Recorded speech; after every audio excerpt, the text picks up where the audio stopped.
नमस्कार, आप सभी को मेरा नमस्कार। सभी लोगों का स्वागत है मेरे चैनल में उत्तराखंड ब्लॉगर भावना भट्ट में।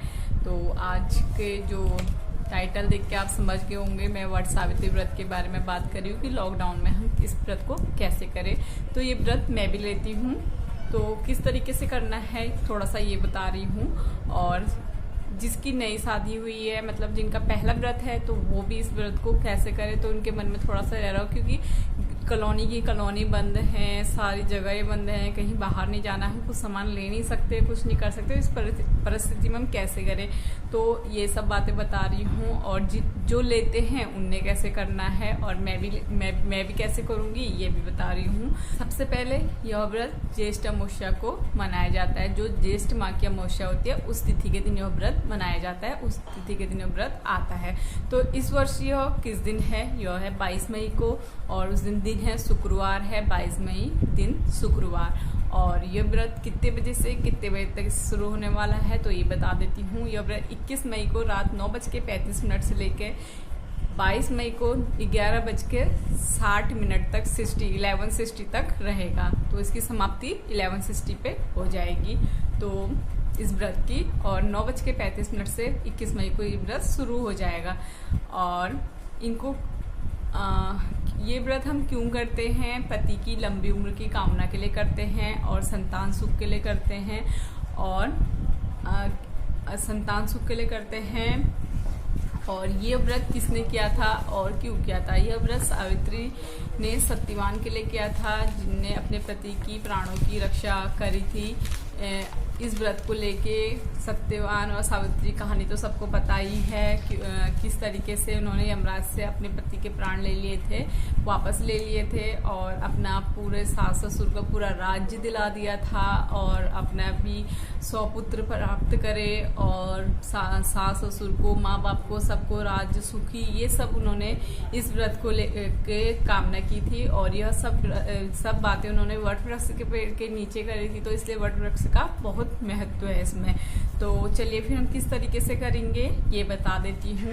हमने सुबह स्नान वगैरह करना है। स्नान आदि करके हमने साफ कपड़े पहन लेने हैं। अगर आपके पास नए कपड़े हैं तो आप वो पहन लीजिए। अगर नए नहीं हैं तो आपके पास, जैसे कोरे कपड़े नहीं है, तो आपके पास जो धुले हुए कपड़े हैं आपको वो पहन लेने हैं। तो उनको पहनने के बाद आपने व्रत संकल्प ले लेना है, आपने व्रत करना है, और आपने शुद्ध आसन में, जो बिल्कुल शुद्ध हो आसन, तो उस आप पर बैठ जाना है, और कलश के स्थापना करनी है।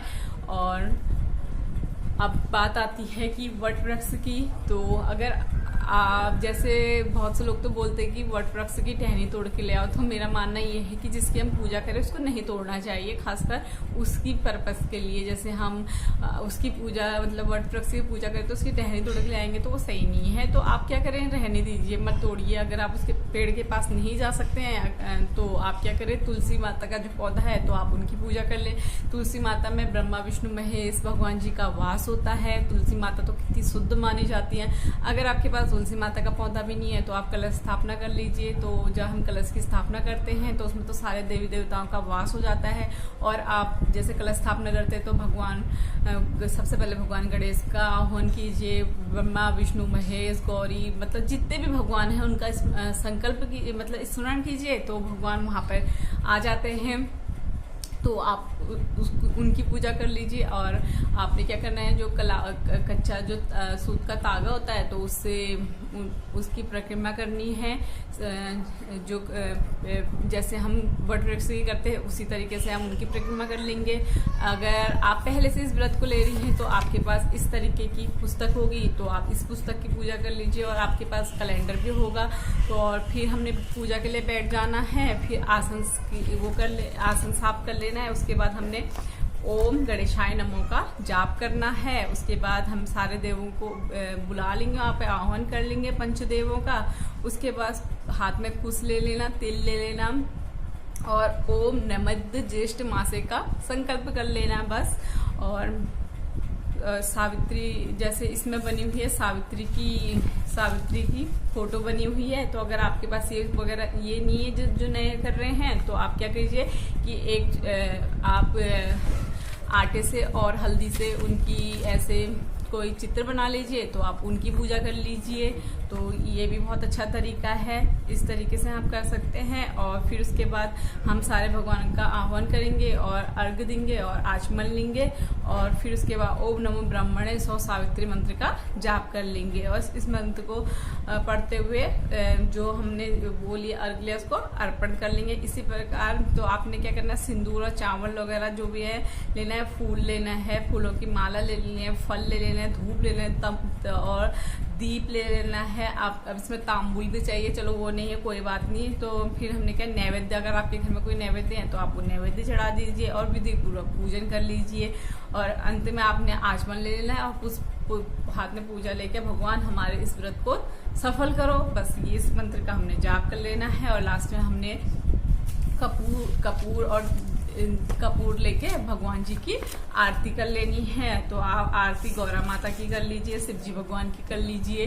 तो मतलब जो शिव जी होते हैं, शिव भोलेनाथ होते हैं, तो उनकी पूजा भी हम पति की लंबी उम्र की कामना के लिए करते हैं, पति के लिए करते हैं। तो आप उनकी ब्रह्मा शंकर जी का आप आरती कर लीजिए और ओम जय अम्बे गौरी माता की जो है आरती कर लीजिए।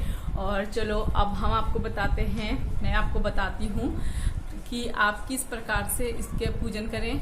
देखिए आप इसमें क्या होता है, सासू माँ के लिए वो निकालना होता है, बयाना बोलते हैं, वो निकालना होता है। तो आप उसको किस तरीके से निकालें, जो आपने भोजन पकाया है तो अपनी सासू माँ के लिए निकाल लीजिए और थोड़ा ब्राह्मण के लिए निकाल लीजिए। अगर आपकी सासू माँ आपके पास हैं तो उनके पैर छू के, और अब उसमें कपड़े वगैरह देने होते हैं, जैसे श्रृंगार का सामान देना होता है, वो भी हम नहीं दे सकते, तो कोई बात नहीं, आप उसमें दक्षिणा रख के अपनी सासू माँ के पैर छू के उनको दे दीजिए। अगर आपकी सासू माँ के पास नहीं है तो कोई बात नहीं, आप जब आपको वो मिले तो आप तब दे देना। मेरी सासू माँ भी मेरे पास नहीं, तो जब वो मिलेंगी मुझे मैं तब दे दूंगी। और जो हमने ब्राह्मण जी को देना है तो हमने क्या करना है, वो भी हमारे पास नहीं है, तो जो उनका भोग निकाला वो हम गैया माता को खिला देंगे और सासू माँ का वाला भी गैया माता को खिला देंगे। और जो भी हमने ब्राह्मण को दक्षिणा देनी है वो हम अपने पास रख लेंगे, बाद में उनको भी दे देंगे। बस इस तरीके से हम कर सकते हैं। और इस व्रत का महत्व तो बहुत ज़्यादा होता है, और हमारे जो भारत में है और हमारे उत्तराखंड में बहुत ज़्यादा लिया जाता है ये वाला। करवा चौथ तो कम लिया जाता है, ये ज़्यादा लिया जाता है वट सावित्री का। और तो वट वृक्ष की पूजा करनी है तो हमने तुलसी माता के पेड़ की पूजा कर लेनी है, कुछ नहीं करना है। और आपने परिक्रमा करनी है, परिक्रमा आपने हमेशा आपको ध्यान रखना है कि हमने बाएं से दाहिनी ओर परिक्रमा करनी है। तो इस तरीके से आप अपने व्रत को पूर्ण कर सकते हैं। जो हाथ में हम कलावा बांधते हैं तो वो तो घर में होगा, अगर नहीं है तो पास की दुकान में, परचून की दुकान में ये सब चीजें मिल जाएंगी। तो आपने क्या करना है, वो कलावा लेके जो कलश है या तुलसी माता का पेड़ है उसमें परिक्रमा कर लेनी है आपने। बस इस तरीके से हमारा व्रत पूर्ण हो जाएगा। और 12-1 बजे तक ये व्रत रहता है। जब आप पूजा पाठ कर लेते हैं, भोजन इत्यादि बना लेते हैं, तो आपने भी खा लेना, तो यहाँ पर व्रत की समाप्ति हो जाती है, तो व्रत पूर्ण हो जाता है। जय हो वटवृक्ष माता, सावित्री माता सभी की मनोकामना पूर्ण करे और सभी को दीर्घायु दीजिए और सभी के पतियों को दीर्घायु दीजिए और इस कोरोना वायरस जल्दी खत्म कर दीजिए माता रानी, आप ही अब कुछ कृपा कीजिए। तो इतना ही मेरे इस वाले वीडियो में। तो अब मिलेंगे मेरे नेक्स्ट जो अगला वीडियो आएगा, उसमें आदत होगी ना नेक्स्ट बोलने की, तो वो ही निकल रहा है मुंह से। और आप सभी लोग अपना व्रत पूर्ण कीजिए। तो मुझे विदा दीजिए, नमस्कार।